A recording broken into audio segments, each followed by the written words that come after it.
Bước sang năm 2026, thị trường bất động sản Việt Nam đang chứng kiến một sự dịch chuyển đáng chú ý quanh các tuyến metro và hành lang vành đai lớn. Theo các nguồn công khai, nhiều địa phương đã công bố danh mục khu đất dự kiến phát triển theo mô hình đô thị định hướng giao thông, còn gọi là TOD. Song song đó, Luật Đất đai 2024 chính thức có hiệu lực với cơ chế bảng giá đất ban hành hàng năm từ ngày 1 tháng 1 2026. Giới quan sát cho rằng đây có thể là bước ngoặt thay đổi cách định giá và kỳ vọng lợi nhuận của nhà đầu tư. Trong khi một bộ phận thị trường kỳ vọng vào chu kỳ tăng giá mới nhờ hạ tầng, nhiều doanh nghiệp lớn lại thể hiện sự thận trọng khi tính toán chi phí giải phóng mặt bằng và tiền sử dụng đất. Câu hỏi đặt ra là liệu cơ hội đang mở rộng hay rủi ro pháp lý và tài chính đang gia tăng? Video này sẽ phân tích toàn cảnh dựa trên dữ liệu công khai và tiến độ dự án hiện tại. Nếu bạn thấy nội dung hữu ích, hãy nhấn thích, đăng ký kênh Hồ sơ tin tức News và bật thông báo để không bỏ lỡ những video mới nhất. Phần 1. Bức tranh thực tế của các dự án Metro và quy hoạch TOD năm 2026. Theo thông tin được các cơ quan chức năng công bố, năm 2026 đánh dấu giai đoạn tăng tốc của nhiều dự án hạ tầng giao thông trọng điểm. Tại thành phố Hồ Chí Minh, tuyến Metro số 2 Bến Thành - Tham Lương được khởi công trở lại sau thời gian hoàn tất thủ tục điều chỉnh.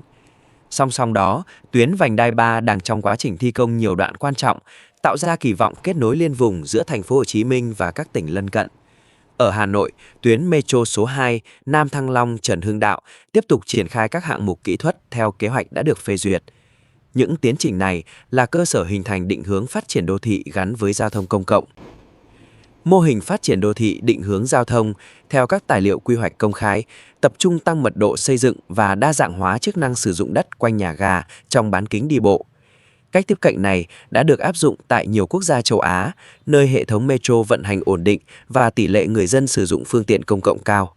Tuy nhiên, giới chuyên gia lưu ý rằng hiệu quả của TOD phụ thuộc vào mức độ hoàn thiện hạ tầng, khả năng kết nối xe buýt, bãi đỗ xe trung chuyển và quy hoạch đồng bộ. Tại Việt Nam, thị trường bất động sản quanh các tuyến metro đã ghi nhận biến động giá trong nhiều năm qua. Theo các báo cáo nghiên cứu thị trường được công bố rộng rãi, giá căn hộ tại một số khu vực dọc tuyến metro số 1 thành phố Hồ Chí Minh từng tăng đáng kể trong giai đoạn chuẩn bị vận hành. Tuy nhiên, mức tăng này diễn ra theo chu kỳ và phụ thuộc vào tiến độ thực tế, không phải mọi dự án đều hưởng lợi như nhau. Điều đó cho thấy nhà đầu tư cần phân biệt rõ giữa kỳ vọng hạ tầng và thời điểm dòng tiền thực sự hình thành. Bên cạnh cơ hội, yếu tố pháp lý đang trở thành biến số quan trọng. Luật Đất đai 2024 quy định bảng giá đất được ban hành hàng năm tiệm cận hơn với giá thị trường. Theo các chuyên gia pháp lý, thay đổi này có thể giúp minh bạch hóa nghĩa vụ tài chính của doanh nghiệp và hạn chế tình trạng chênh lệch quá lớn giữa giá nhà nước và giá giao dịch thực tế. Tuy nhiên, khi bảng giá điều chỉnh tăng, chi phí tiền sử dụng đất và chi phí bồi thường giải phóng mặt bằng có thể gia tăng tương ứng. Điều này tác động trực tiếp đến giá thành sản phẩm bất động sản trong khu vực quy hoạch TOD. Một yếu tố khác cần theo dõi là tiến độ giải phóng mặt bằng. Trong quá khứ, nhiều dự án metro chậm tiến độ do vướng mắc đền bù và thủ tục đầu tư. Theo quy định mới, việc bố trí tái định cư phải hoàn thành trước khi thu hồi đất. Cơ chế này được kỳ vọng giảm xung đột và rút ngắn thời gian triển khai, nhưng đồng thời cũng đòi hỏi nguồn lực tài chính lớn hơn từ phía chủ đầu tư và ngân sách. Đối với nhà đầu tư cá nhân, bài toán không chỉ nằm ở vị trí gần nhà ga mà còn ở năng lực triển khai của dự án cụ thể.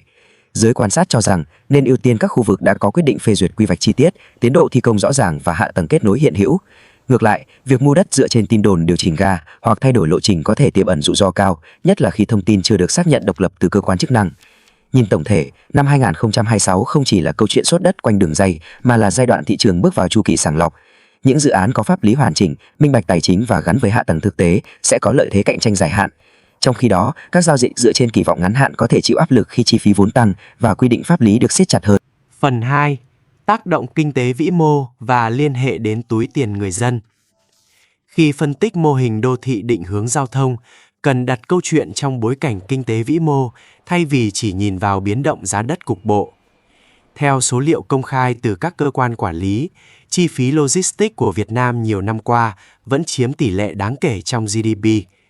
Việc phát triển hệ thống metro, đường vành đai và kết nối đa phương thức được kỳ vọng giúp giảm chi phí vận chuyển, tăng hiệu quả phân phối hàng hóa và nâng cao năng lực cạnh tranh quốc gia. Tuy nhiên, hiệu quả này không diễn ra ngay lập tức mà phụ thuộc vào mức độ đồng bộ của toàn bộ chuỗi hạ tầng. Ở góc độ tài chính cá nhân, câu hỏi quan trọng là tác động lan tỏa đến thu nhập và chi phí sinh hoạt. Nếu hệ thống giao thông công cộng hoạt động hiệu quả, người dân có thể giảm chi phí xăng xe, thời gian di chuyển và áp lực giao thông.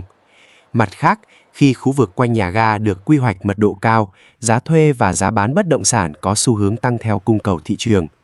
Giới quan sát cho rằng điều này có thể tạo ra áp lực chi phí nhà ở đối với nhóm thu nhập trung bình nếu không có chính sách cân đối quỹ nhà ở phù hợp. Một yếu tố đáng chú ý là sự dịch chuyển dòng vốn đầu tư.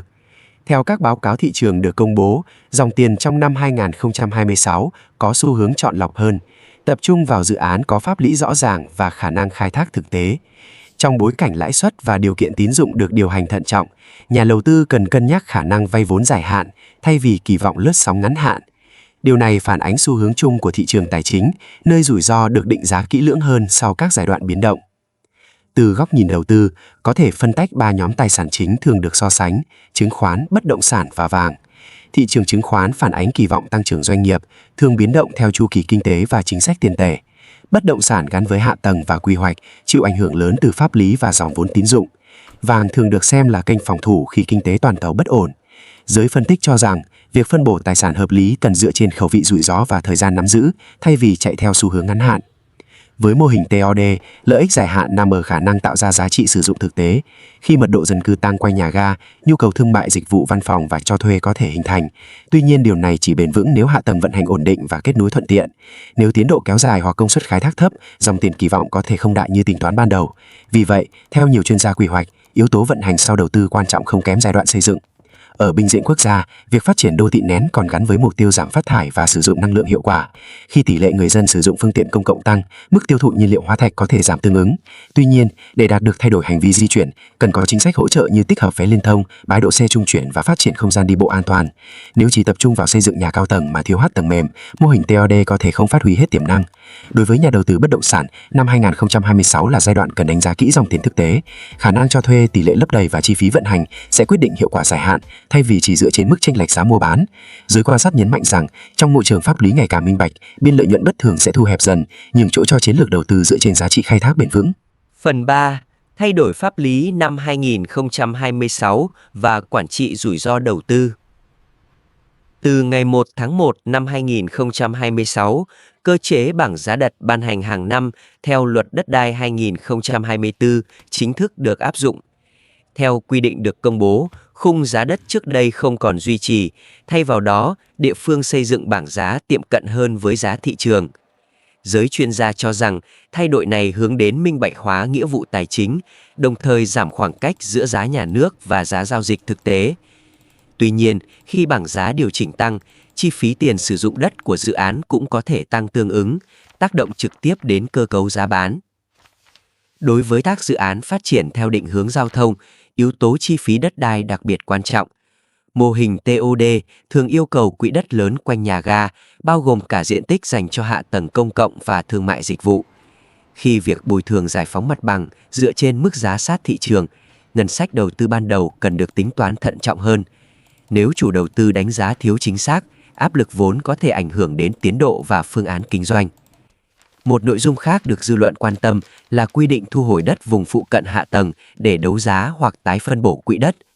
Theo các văn bản pháp luật hiện hành, việc thu hồi phải tuân thủ quy hoạch đã được phê duyệt và bảo đảm quyền lợi tái định cư. Cơ chế này được kỳ vọng tạo quỹ đất sạch, song cũng đặt ra yêu cầu cao về công khai thông tin và giám sát thực hiện. Nhà đầu tư cá nhân cần theo dõi sát quyết định phê duyệt quy hoạch chi tiết thay vì dựa trên thông tin lan truyền không chính thức. Bên cạnh thay đổi chính sách, năm 2026 cũng ghi nhận cảnh báo về các hành vi lợi dụng quy hoạch hạ tầng để trục lợi.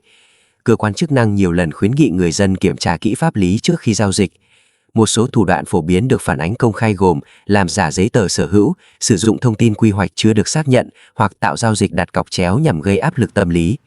Những rủi ro này không mới nhưng có thể gia tăng khi thị trường xuất hiện kỳ vọng lớn quanh các dự án metro và vành đai.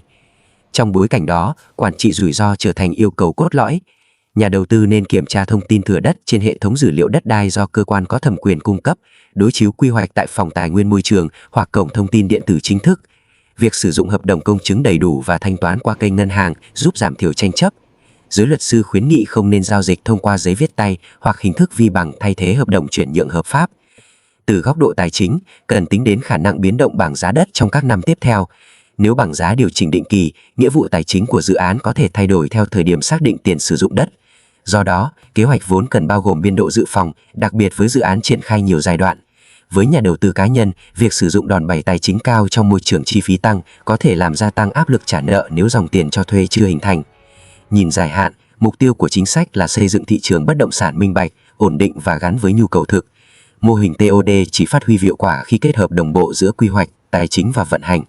Giới quan sát cho rằng giai đoạn 2026-2030 sẽ là thời kỳ thử thách năng lực quản trị của cả doanh nghiệp lẫn nhà đầu tư cá nhân. Sự thận trọng, tuân thủ pháp luật và đánh giá dựa trên dữ liệu công khai sẽ là nền tảng quan trọng để giảm thiểu rủi ro trong chu kỳ mới của thị trường.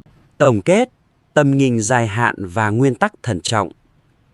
Tổng hợp các yếu tố đã phân tích, có thể thấy năm 2026 mở ra một giai đoạn mới đối với thị trường bất động sản gắn với hạ tầng giao thông. Việc triển khai các tuyến metro, đường vành đai cùng cơ chế bảng giá đất ban hành hàng năm tạo nên môi trường pháp lý minh bạch hơn, nhưng đồng thời cũng làm thay đổi cấu trúc chi phí và kỳ vọng lợi nhuận. Giới quan sát cho rằng cơ hội vẫn hiện hữu, song sẽ phân hóa rõ rệt giữa dự án có nền tảng pháp lý hoàn chỉnh và dự án dựa nhiều vào kỳ vọng. Đối với nhà đầu tư, nguyên tắc quan trọng là đánh giá dự án dựa trên giá trị khai thác thực tế, thay vì chỉ nhìn vào khả năng tăng giá ngắn hạn. Hạ tầng giao thông chỉ phát huy tác động khi được vận hành ổn định, kết nối đồng bộ và thu hút được cư dân về sinh sống, làm việc.